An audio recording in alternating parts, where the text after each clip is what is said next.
Hello friends, my name is Anthony sir and you are welcome to our channel Muni Education। तो आज हम लोग जो topic सीखने जा रहे हैं दैट इज कॉल्ड डिटरमिनर। और ये जो ग्रामर का टॉपिक है बहुत बहुत बहुत इंपॉर्टेंट है।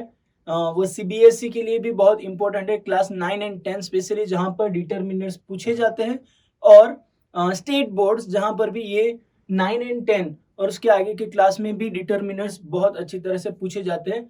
इसलिए ये जो टॉपिक है वो आपके लिए बहुत इंपॉर्टेंट है और आप ध्यान से यहाँ पर सीखिए, क्योंकि ये जो टॉपिक है ज़्यादातर स्टूडेंट्स को डिफिकल्ट जाता है, क्योंकि डिटरमिनर ऐसा ग्रामर का टॉपिक पहले हम लोग ने सुना नहीं होता है। एक्चुअली सीखा होता है पर तुम्हें पता नहीं होता है कि ये डिटरमिनर्स होते हैं। ठीक है, तो आज हम लोग यही क्लासिफिकेशन में, डिटरमिनर के क्लासिफिकेशन में जितने भी वर्ड्स आते हैं वो सारे वर्ड्स, सारे ग्रुप्स हम एक ही वीडियो में हम लोग सीखने वाले हैं। तो आइए हम देखेंगे डिटरमिनर्स क्या होता है।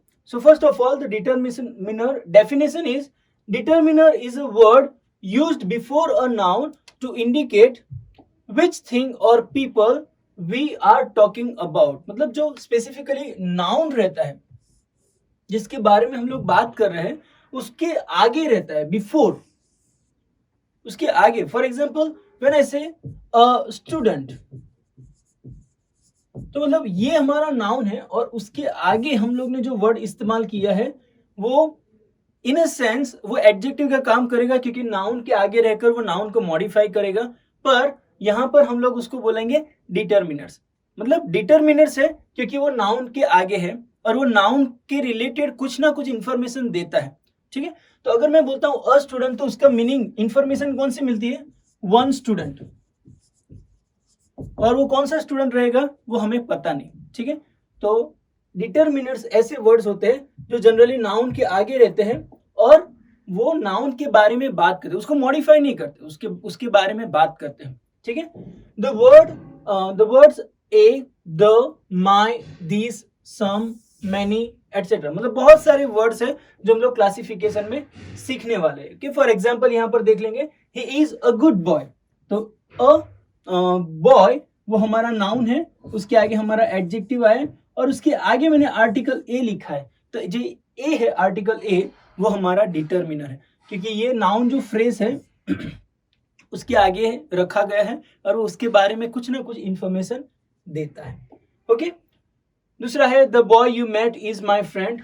यहाँ पर द बॉय, द जो कि हमारा आर्टिकल है और वो उसे भी डिटरमिनर बोलते हैं। तो मतलब आर्टिकल हम लोग ने सीखे हैं लोअर क्लास में। ठीक है, पर हमको पता नहीं है कि आर्टिकल्स भी एक प्रकार के डिटरमिनर्स होते हैं जो हम लोग आज के ये वीडियो में सीखने वाले हैं। ठीक, नेक्स्ट वन, ये एग्जांपल है, आप स्क्रीनशॉट लेकर इसको स्टडी कर सकते हो। पर मैं आपको जो ये क्लास में मेनली सिखाने वाला हूँ वो है हर एक काइंड ऑफ डिटरमिनर्स एंड हर एक जो वर्ड्स हैं उसका डिटेल में हम लोग स्टडी करेंगे। जो इजी है हम लोग फटाक से उसके ऊपर लर्न कर लेंगे और जो डिफिकल्ट है उसके ऊपर हम लोग थोड़ा ज़्यादा टाइम स्पेंड करना चाहते हैं। ठीक है, सो यहाँ पर हम लोग फर्स्ट कॉलम देखते हैं, प्री डिटरमिनर्स। तो मतलब काइंड ऑफ डिटरमिनर्स में पहला आता है प्री डिटरमिनर्स और उसका मीनिंग हम लोगों को उसके नाम में ही मिल जाता है, प्री डिटरमिनर्स। मतलब जो डिटरमिनर्स होते हैं उसके भी पहले जो डिटरमिनर आते हैं उसको हम लोग प्री डिटरमिनर बोलेंगे। जहां पर वर्ड्स है all, all of, half, half of, both, double, twice, quite, rather, such, what. Okay, उसको प्री डिटरमिनर क्यों बोला जाता है मैं बताता हूं। अगर मैं सेंटेंस बनाता हूं तो, नहीं, फ्रेज बनाता हूं तो मैं बोलूंगा हाफ, हाफ अ लीटर। मतलब मैंने क्या बोला? आधा लीटर। ओके, यहाँ पर ये जो लीटर है वो मेरा नाउन है, आर्टिकल ए इज देयर जो मेरा डिटरमिनर है और वो डिटरमिनर के आगे भी डिटरमिनर आया है, इसीलिए हम लोग इसको बोलेंगे प्री डिटरमिनर। ओके, तो डिटरमिनर होता है, उसके आगे भी डिटरमिनर जब आता है तो उसको प्री डिटरमिनर बोला जाता है। हम लोग ये याद रखेंगे। तो all of the above, all of the above, above जो कि हमारा एडवर्ब है, क्योंकि हम लोग प्रीपोजिशन के रूप में एडवर्ब के तौर पे इस्तेमाल करते हैं, पर द उसके आगे आया है जो कि हमारा डिटरमिनर है और उसके भी आगे ऑल लिखा है, तो मतलब ऑल हमारा प्री डिटरमिनर हो जाता है। फिर all of, half, half of, half means आधा, बोथ दोनों, डबल दोनों, ठीक है, ट्वाइस दो बार, क्वाइट, क्वाइट को क्या बोलेंगे हम लोग? हाँ बिल्कुल, ठीक है, और rather than such and what, such a stupid, मैं ऐसा बोल सकता हूँ, सच अ फैबुलस ऐसा बोल सकता हूँ। तो मतलब उसके बाद भी, सच वर्ड के बाद भी मुझे आर्टिकल लिखना पड़ रहा है, मतलब उसके बाद भी मुझे एक डिटर्मिनर रखना पड़ रहा है, इसलिए वो हमारा प्री डिटर्मिनर हो जाता है। और यहाँ पर एटसेट्रा लिखा है क्योंकि जो ये प्री डिटर्मिनर है उसके लिस्ट थोड़ा लंबा है, ठीक है। नंबर 2 हम लोग जाएंगे फटाक से, आर्टिकल्स हम लोग देखेंगे। और आर्टिकल्स मैंने बताया ऑलरेडी हमारा एक वीडियो उसके ऊपर हो गया है, तो वीडियो की जो डिस्क्रिप्शन है वहां पर आपको लिंक उसके बारे में दे दी जाएगी। अब वहां पर से आर्टिकल्स का पूरा वीडियो आप चेक कर सकते हो, क्योंकि आर्टिकल्स को थोड़ा डिटेल में सीखना जरूरी होता है। उसमें डिफाइनाइट रहते हैं, इनडिफाइनाइट रहते हैं, और हर एक की डिटेल आपको वो वीडियो में मिल जाएंगी। तो हम लोग यहाँ पर ये डिस्कस नहीं करेंगे क्योंकि आर्टिकल एक बहुत बड़ा टॉपिक है जिसको ऑलरेडी सिखाया गया। नेक्स्ट हम लोग देखते हैं demonstrative adjective. Okay, demonstrative determiners. अभी ये जो है words this, this, that and those, ये वर्ड्स हम लोग कैसे सीखेंगे मैं आपको यहां पर बता देता हूं। Okay, this you have to learn this table, okay, that and these, those। इसको डेमोस्ट्रेटिव बोला जाता है क्योंकि कुछ भी चीज डेमोस्ट्रेट मतलब दिखाते हैं या तो बताते हैं, तो ये जो डिटर्मिनर है उसका इस्तेमाल किया जाता है। तो यहां पर मैं लिख दूंगा singular and plural and near far. तो ये टेबल के थ्रू आपको इसका मीनिंग मिल जाएगा कि ये जो दिस एंड दैट है दोनों सिंगुलर है, और नियर के लिए दिस इस्तेमाल करते हैं। For example, this is my house when the house is near by you, तुम्हारे नजदीक है, ठीक है। बट अगर वो दूर है तो तुम बोलोगे that is my house, understand.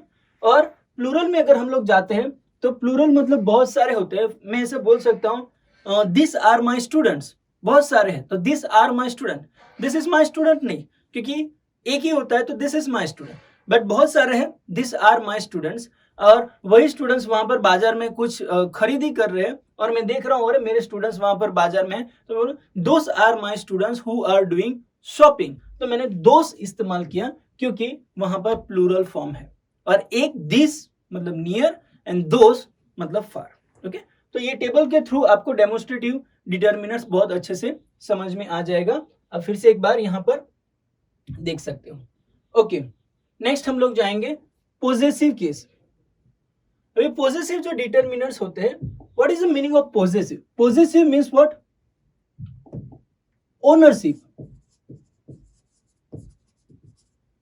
जब भी हम लोग ओनरशिप के बारे में बात करते हैं तो हम लोग पोजेसिव डिटर्मिनर्स इस्तेमाल करेंगे। For example, Mohan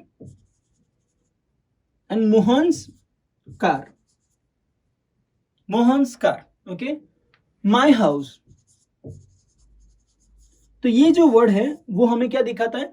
possessiveness, owner, who is the owner, whose car is this, whose house is this. तो उसी तरीके से द वर्ड हुज वो भी हमारा पोजेसिव केस हो गया, ठीक है। पर यहां पर जो पोजेसिव केस के जो एग्जाम्पल है वो कौन से है? My, our, your, his, her, its and there.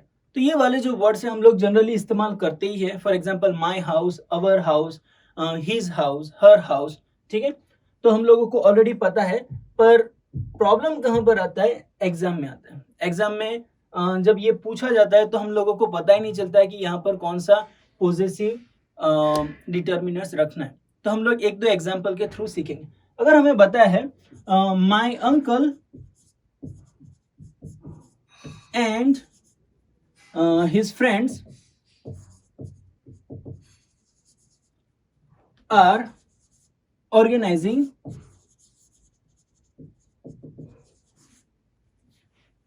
dash office party, और यहां पर पूछा है his, our, their। ओके, तो मतलब ये पॉजिटिव केस का क्वेश्चन पूछा गया है, तो तुम्हें इसका जवाब कैसे लिखना होता है मैं तुम्हें सिखाता हूँ। To find out the answer तुम्हें उसके सब्जेक्ट में जाना पड़ेगा। Tell me what is the subject? My uncle and his friends, singular, ये प्लूरल। और बीच में भी एंड है, एंड मतलब व्हाट, एडिशन, प्लस किया गया, तो मतलब ये सारे मिलकर क्या हो गए, प्लूरल हो गए। और ये सारे क्या है, थर्ड पर्सन है, तो थर्ड पर्सन प्लूरल, उसके रिलेटेड हम लोगों को पॉजिटिव केस लेना पड़ेगा, और थर्ड पर्सन प्लूरल का पॉजिटिव केस है देयर, तो इसका जवाब आएगा देयर। यस, स्पीकिंग में हम लोग बोल सकते हैं अवर पार्टी, अगर तुम उसका पार्ट हो तो तुम बोल सकते हो अवर पार्टी, और हिज पार्टी अगर सिर्फ अंकल की पार्टी है और ये लोग हेल्प करते हैं तो तुम स्पीकिंग में बोल सकते हो। बट एग्जाम रिलेटेड जब क्वेश्चन आते हैं तो हम लोगों को ये सारे लोगों को मिलाकर जो हमारा सब्जेक्ट है वो सिंगुलर है या तो प्लूरल है या तो फर्स्ट पर्सन है, सेकंड पर्सन है या थर्ड पर्सन है, उसके रिलेटेड हम लोगों को पॉजिटिव केस हमारे फिल इन द ब्लैंक में लिखना है। I hope you understand. ठीक है, आगे हम लोग देखेंगे। नहीं, एक और बात पॉजिटिव केस के बारे में बतानी है, दैट इज पॉजिटिव केस जो वर्ड्स होते हैं उसके साथ साथ दूसरा भी एक पॉजिटिव केस होता है जहां पर ये पॉजिटिव एडजेक्टिव है और दूसरा होता है वो positive adverbs, no not adverbs, pronoun.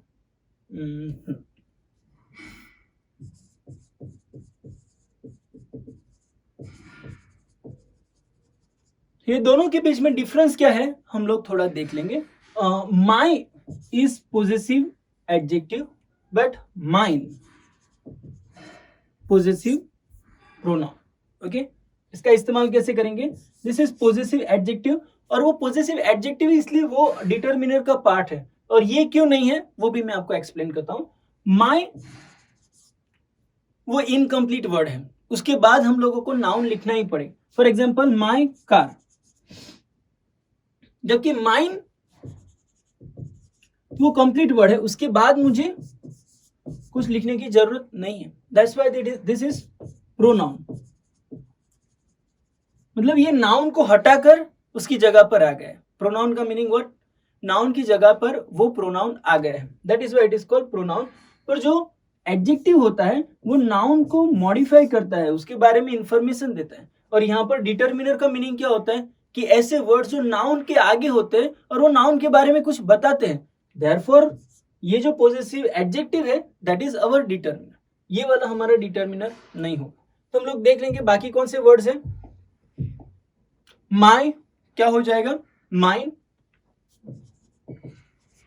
अवर का हो जाएगा अवर्स, सिर्फ एस लगाना होता है। योर्स का योर का हो जाएगा योर्स, हिज रिमेन सेम, वो सेम ही रहेगा। हर का हो जाएगा hers, its remain same, and theirs. तो ये जो है वो हमारे पॉजेसिव प्रोनाउन है, जो कि वो हमारे डिटरमिनर नहीं है। तो दोनों के बीच में कंफ्यूज नहीं होना है। और मैंने आपको बता दिया कि एक डिटरमिनर क्यों है और दूसरा वाला क्यों नहीं है, क्योंकि एक डिटरमिनर का काम करता है, उसके बाद में नाउन आता है, therefore they are determiners. Okay, I hope it is clear. Now we can go to the ordinals. Ordinals जो है बहुत ही सिंपल होते हैं, first, second, third, fourth, fifth, next, last. Okay, ये जो हमारे वर्ड्स है they are also called determiner, क्योंकि ये सारे वर्ड्स के बाद हम लोग नाउन रख सकते हैं। For example first student in the class, तो यहां पर मैंने स्टूडेंट जो कि हमारा नाउन है, फर्स्ट इज अवर ऑर्डिनल्स, और ये जो ऑर्डिनल्स है वो स्टूडेंट के बारे में कुछ इंफॉर्मेशन देता है, therefore they are called our determiners.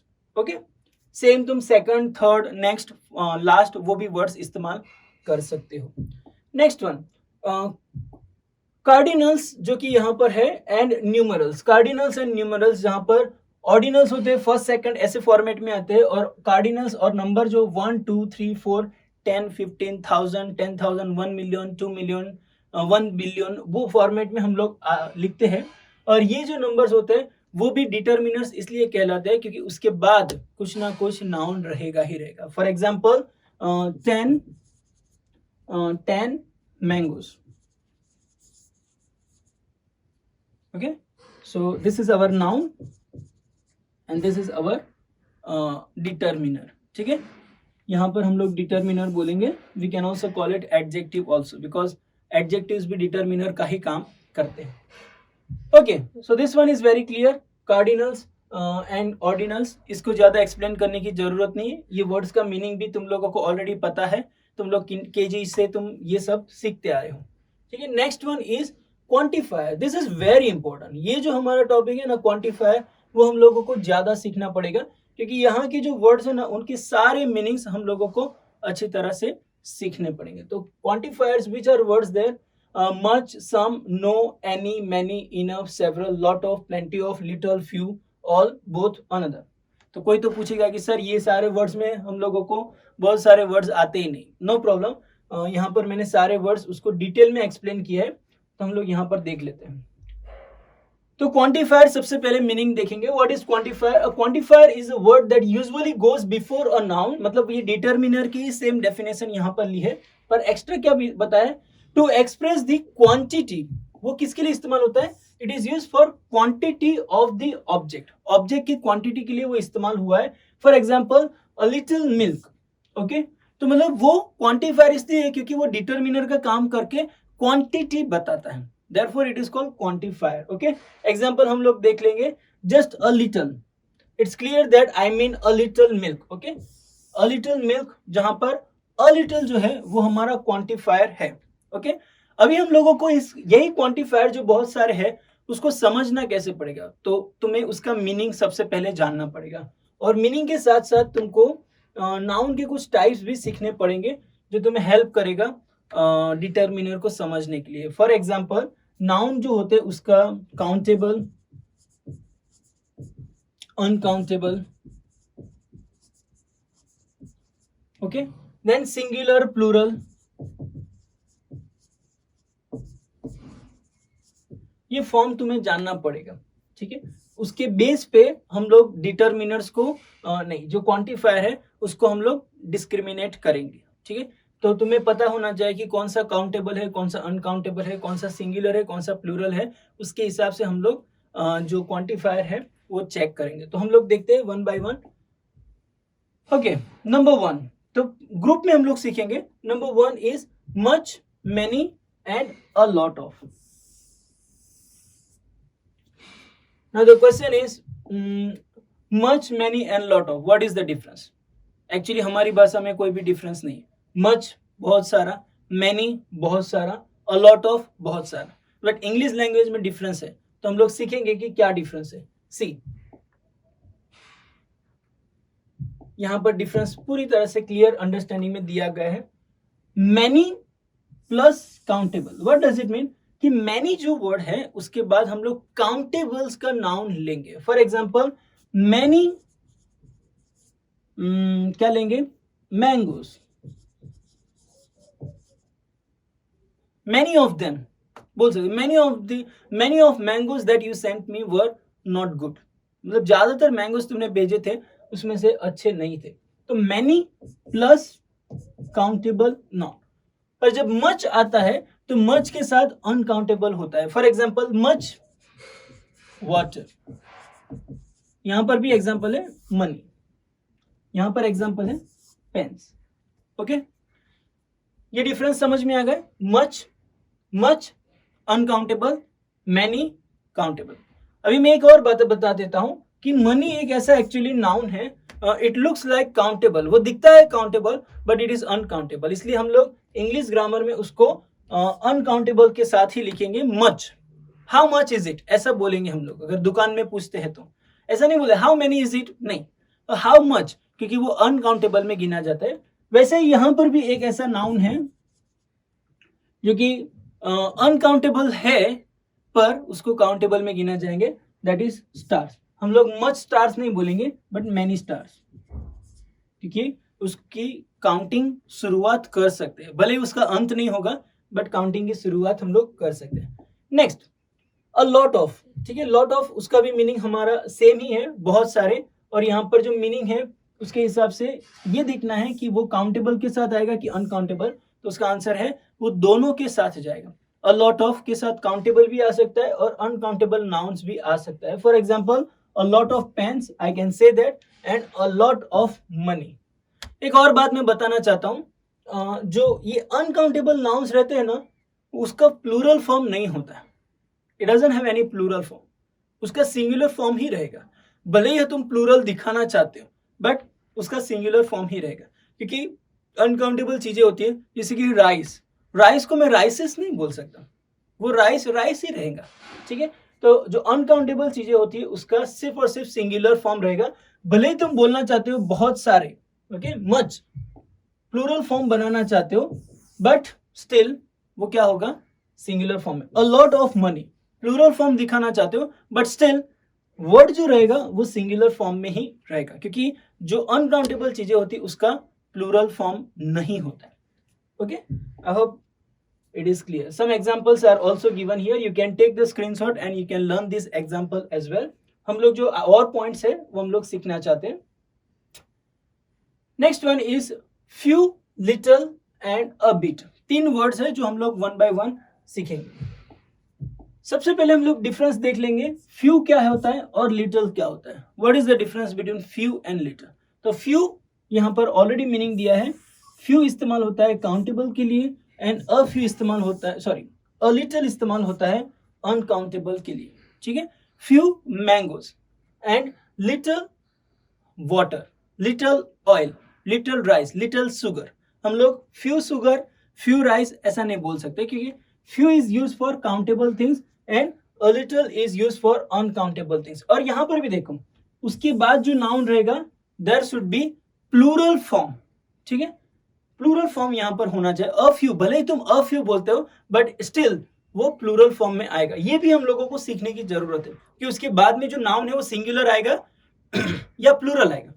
फिर उसके बाद है अ लिटिल, जिसमें ऑब्वियसली मैंने ऑलरेडी पहले बता दिया है कि जो अनकाउंटेबल नाउन्स रहते हैं उसमें प्लूरल फॉर्म होता ही नहीं। ओके, सो यहां पर हमारा सिर्फ और सिर्फ सिंगुलर फॉर्म ही आएगा। ओके, तो फिर डिफरेंस क्या सीखने की जरूरत है, ओके, ये सीखना जरूरी है। Few, a few and the few. सिर्फ आर्टिकल लगाने से उसका मीनिंग में थोड़ा बहुत चेंजेस आता है, तो हम लोग देख लेंगे। Few, what is the meaning of few? Few मतलब थोड़ा, जो कि काउंटेबल के साथ इस्तेमाल होता है, but there is difference between few and a few. वो कौन सा डिफरेंस है? This is use for negative sense and this one is use for positive sense. तो ये नेगेटिव सेंस बताता है, ये पॉजिटिव सेंस बताता है। कैसे होगा हम लोग देखेंगे। Example, I have few chocolates, don't come and eat. मेरे पास थोड़े ही बचे हैं, ऐसा मीनिंग होगा, मतलब नेगेटिव सेंस निकाल रहे हैं, मत आओ खाने के लिए। और I have a few chocolates, मेरे पास थोड़ी बहुत चॉकलेट बची है, लेट्स गो एंड ईट। तो एक पॉजिटिव सेंस है, एक नेगेटिव सेंस है, ठीक है। तो यहां पर तुम्हें फ्यू एंड अ फ्यू। अगर मैं पैसों की बात करता हूं, नहीं पर पैसे तो अनकाउंटेबल में आ जाएंगे, तो उसका एग्जांपल मैं बाद में बताता हूं। तो चॉकलेट के बारे में पता चल गया, नेगेटिव बता रहे हो कि थोड़े ही बचे हैं तो फ्यू इस्तेमाल करो, थोड़े बचे हैं, थोड़े बहुत है, अ फ्यू, अंडरस्टैंड। और जो द फ्यू है वो जनरली सेंटेंस की शुरुआत में इस्तेमाल हो जाएगा। For example, the few mango, the few chocolates that I had, जो थोड़े बहुत चॉकलेट बचे थे, आई फिनिश देम ऑल, मैंने सब खत्म कर दिया। तो ये जनरली कैसा होता है, सेंटेंस की शुरुआत में ही इसका इस्तेमाल होगा। सेम इसकी जैसा ही है अ लिटिल और द लिटिल। इसको हम लोग देखेंगे, little, a little and the little. Now let us see what is the difference here. यहाँ पर डिफरेंस हमको पता चलता है, little once again same, few, a few और the few के जैसा ही।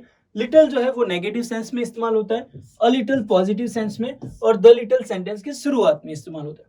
अभी ये जो little है वो हमको पता है कि वो अनकाउंटेबल चीजों के लिए इस्तेमाल होता है, तो हम लोग क्या बोलेंगे, the little, a little, little money, a little money, the little money. Money को हम लोग एग्जाम्पल के तौर पे लेते हैं, तो क्या बोलेंगे नेगेटिव सेंस में, आई हैव लिटिल मनी, मेरे पास थोड़े ही पैसे बचे, I can't spend more, negative sense.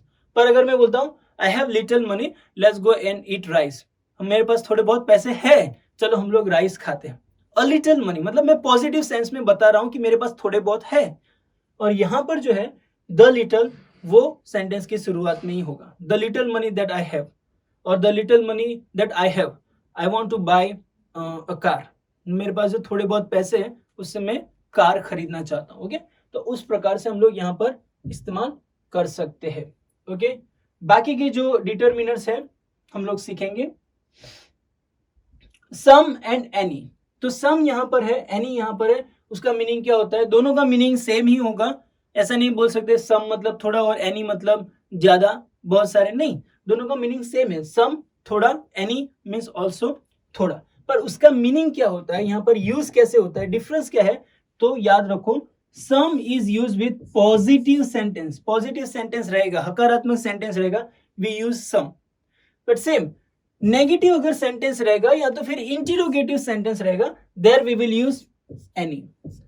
You can see the example, there is some milk, there are some chips. Okay, हम ऐसा नहीं बोल सकते there is any milk and there are any chips, नहीं, क्योंकि पॉजिटिव सेंटेंस जो वही question format में आ जाएगा, there isn't any milk and there aren't any chips, negative में एनी हो जाएगा, एंड क्वेश्चन फॉर्मेट में इज देयर एनी मिल्क, हम ऐसा नहीं बोल सकते is there some milk, no, is there any milk, are there any chips.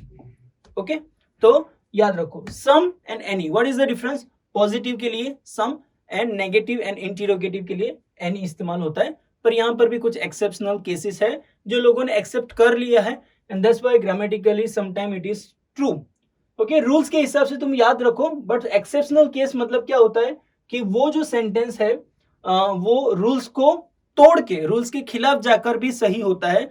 So exceptional case यहाँ पर है, लिखा है as is common in English there is an exceptional to this rule. वो बहुत कॉमन है, इंग्लिश में ये कॉमन होता है कि कभी कभार जो रूल्स बनाते हैं उसके एक्सेप्शनल केस रहते हैं, मतलब रूल्स को तोड़ के ये भी एक्सेप्ट कर लो, ऐसा बताया जाता है।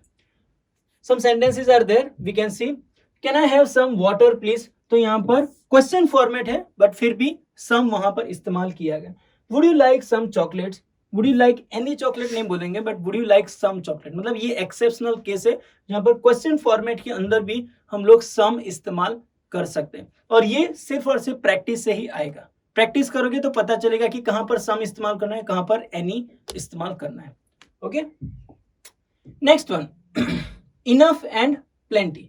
इनफ, दोनों के फर्क हम लोग देख लेंगे। सबसे पहले मीनिंग में क्या होता है? प्लेंटी मतलब बहुत सारा, जो जरूरत है उससे भी ज्यादा, बट इनफ मतलब जितना जरूरत है उतना है।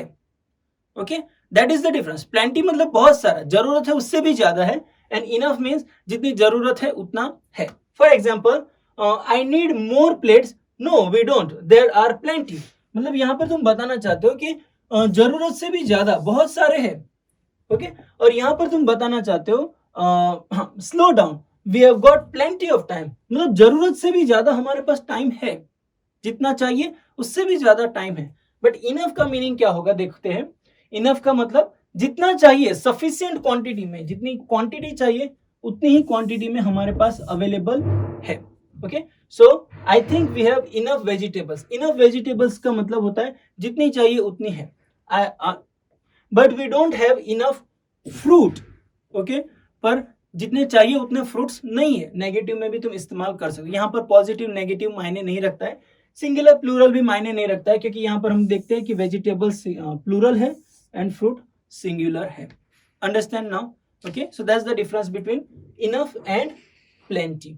ओके, उसके बाद है क्वेश्चंस अबाउट क्वांटिटी। क्वांटिटी के बारे में जब क्वेश्चन पूछते हैं तो how many and how much, इसका भी एक्सप्लेन मैंने कर दिया है। मच और मैनी के मीनिंग में ही तुम्हें इसका मीनिंग मिल जाएगा। Many is use for countable things and much is use for uncountable. तो जब ये पूछते हो क्वेश्चन तो how many students are there in the class, ऐसा पूछेंगे। एंड अगर वो अनकाउंटेबल चीज है, how much water was there in the pond, pond में कितना पानी था, तो मैं वहां पर हाउ मच बोलूंगा। Okay, understand? ओके, फिर हम लोग देखेंगे और कौन सा रह गया है। ओके, नो, तो डिटरमिनर जो क्वांटिफायर है वो हमारे यहाँ पर खत्म हो जाते हैं। ठीक है, उसमें भी अगर कोई और वर्ड्स है जो आपको समझ में नहीं आता है, आप प्लीज कमेंट में लिखिए और हमें मैसेज कीजिए। कमेंट में हम लोगों को बताइए, हम आपको एक्सप्लेन कर देंगे। उसके आगे जाते हैं। The second last is distributive. Distributive determiner means ये ऐसे वर्ड्स होते हैं जो डिस्ट्रीब्यूट करते हैं, ओके, डिवाइड करते हैं। तो कौन से वर्ड है? Each, every, either, neither. So let's see the difference between each and every. Okay, कुछ लोग बोलते हैं कि ईच एवरी। ईच मतलब कुछ लोग, एवरी मतलब हर एक लोग, नहीं ऐसा नहीं बोलते, कुछ लोग ऐसा गलत मीनिंग निकालते हैं, but actually each and every दोनों का मीनिंग सेम है। ईच मीन्स हर एक, एवरी मीन्स हर एक, but what is the difference? समझ में कैसे आएगा कि ईच कहां पर इस्तेमाल करना है, एवरी कहां पर इस्तेमाल करना है? सो this is the difference. Listen, each जो होता है वो इस्तेमाल होता है when the group is small, जो छोटे ग्रुप के लिए तुम इस्तेमाल करते हो। फॉर एग्जाम्पल मेरे क्लास में कुछ 15 बच्चे हैं, तो मैं बोल सकता हूँ each student must where uniform, तो हर एक बच्चे को यूनिफॉर्म पहनना है, तो मैंने वहां पर ईच इस्तेमाल किया है, पर उसी की जगह पर क्वांटिटी बड़ी है। Okay, for example each student in in in Maharashtra, each student in India, तो वो जो क्वांटिटी अपने आप वो बहुत बड़ी क्वांटिटी बन जाती है, तो मैं वहां पर ईच नहीं इस्तेमाल कर सकता हूं। I have to use every, every student in Maharashtra, every student in India, like that I have to use every, क्योंकि ईच स्मॉल क्वांटिटी के लिए and every is for big quantity. ठीक है, और एक बात और याद रखनी होती है कि अगर तुम डिटरमिन नहीं कर पाते हो माइंड में कि मुझे कौन सा इस्तेमाल करना है, ये क्वांटिटी छोटी है या बड़ी है मुझे समझ में ही नहीं आ रहा है, तो तुम दोनों भी इस्तेमाल कर सकते हो, ईच एंड एवरी, और दोनों भी एक्सेप्टेड है। ओके, एक और रूल यहां पर हमें सीखना है। आफ्टर द वर्ड ईच हम लोग गलती क्या करते हैं, ईच स्टूडेंट्स बोलते हैं, दैट इज रॉन्ग। ईच के बाद हमेशा स्टूडेंट सिंगुलर फॉर्म आना चाहिए, जो भी नाउन आता है वो सिंगुलर आएगा। Same with every also, every के बाद जो नाउन आएगा it will also be singular noun. Okay, तो ईच एंड एवरी समझ में आ गया होगा। And then there is either and neither, तुम दोनों भी प्रोनाउंस कर सकते हो, ईदर नीदर, या तो आइदर नाइदर, और उसका मीनिंग है either means out of two one, दो में से एक, and neither means out of two none. I like neither, I like neither of them, मतलब मुझे ये दोनों में से एक भी पसंद नहीं आया। Okay, you can say that. Then interrogative जो वर्ड्स है, WH words, they are also used as determiner, क्योंकि कभी कभार जो WH वर्ड्स होते हैं वो भी डिटरमिनर का काम करते हैं, वो नाउन के पहले आते हैं। हम लोग देख लेते हैं, for example what book are you reading, तो यहाँ पर व्हाट जो वर्ड है वो बुक के पहले है, मीन्स इट इज नाउन, मतलब ये काम किसका कर रहा है, डिटरमिनर का काम कर रहा है। तो यहाँ पर WH वर्ड जो है वो क्या हो गए, डिटरमिनर हो गए, पर जरूरी नहीं कि हमेशा वो डिटरमिनर का ही काम करे। हम लोग अगर ऐसे बोलते हैं व्हाट इज योर नेम, बहुत कॉमन क्वेश्चन है, तो यहां पर मैंने द वर्ड व्हाट के बाद नाउन कोई भी रखा ही नहीं, वो डायरेक्ट वर्ब आ गए, तो यहां पर ये डिटरमिनर नहीं है, यहां पर डिटरमिनर है, यहां पर नहीं है। यहां पर वो किसका काम कर रहा है, वो प्रोनाउन का काम कर रहा है, क्योंकि नाउन की जगह लेकर वो वहां पर बैठ गया है। यही प्रोनाउन क्या करते हैं, नाउन की जगह लेकर उनकी जगह पर बैठ जाते हैं, जबकि डिटरमिनर क्या करते हैं, नाउन की जगह नहीं लेते, नाउन को भी रखते हैं, उसको थोड़ा बहुत सपोर्ट करते हैं। तो यहाँ पर हम लोग देखते हैं कि डिटरमिनर और प्रोनाउन के बीच में डिफरेंस क्या है, WH वर्ड जब आते हैं तो। ठीक है, तो एक और ऐसा वर्ड है जो कभी भी प्रोनाउन नहीं, डिटरमिनर नहीं बनेगा WH वर्ड होकर, वो है हु के बाद कभी भी नाउन नहीं आता है। फॉर एग्जाम्पल हु अंकल, नहीं ऐसा नहीं बोल, हु अंकल इज योर्स, नहीं हु इज योर अंकल, तो हु के बाद हमेशा वर्ब ही आएगा। ठीक है, वी वर्ब, हेल्पिंग वर्ब और मेन वर्ब आएगा, उसकी वजह से हु जो है वो हमेशा प्रोनाउन का ही काम करेगा, वो कभी भी डिटरमिनर नहीं बनेगा। बट हम लोग देखते हैं बाकी के वर्ड, जैसे कि for example what book are you reading, which place do you go to, whose house is this, फिर और कौन से, why नहीं होगा, कि why सिर्फ प्रोनाउन होगा, क्योंकि why के बाद हम लोग नाउन नहीं लिख सकते, where के बाद नाउन नहीं लिख सकते, इसलिए where भी नहीं होगा, और कौन से, when नहीं होगा, which होगा। ओके, तो इसलिए यहाँ पर जो होगा वो सारे वर्ड्स यहाँ पर लिखे हुए हैं। Okay, you can see it, they are determiners. तो मतलब सारे WH वर्ड्स डिटरमिनर नहीं है, बस वही वर्ड्स है जिसके बाद नाउन आ सकता है, they are our determiners. Okay, तो सारे डिटरमिनर्स हम लोग ने डिटेल में सीख लिए। और अगर आपको कुछ डाउट है और कोई भी डिटरमिनर से जो समझ में नहीं आता है, आप प्लीज कमेंट में लिखकर हमें भेजिए, हम आपको जरूर से हेल्प करेंगे। यहाँ पर आई होप कि ये आपको पूरी तरह से समझ में आ गया है। इसको आप बार बार देखिए, आपको क्लियर अंडरस्टैंडिंग आ जाएगी और ये वीडियो देखने के बाद डिटरमिनर में आपके कोई भी डाउट्स नहीं रहेंगे। ठीक है, तो आज के लिए बस इतना ही। Thank you so much. Please हमारी चैनल सब्सक्राइब कीजिए और अपने दोस्तों के साथ शेयर कीजिए। Thank you so much. Bye bye.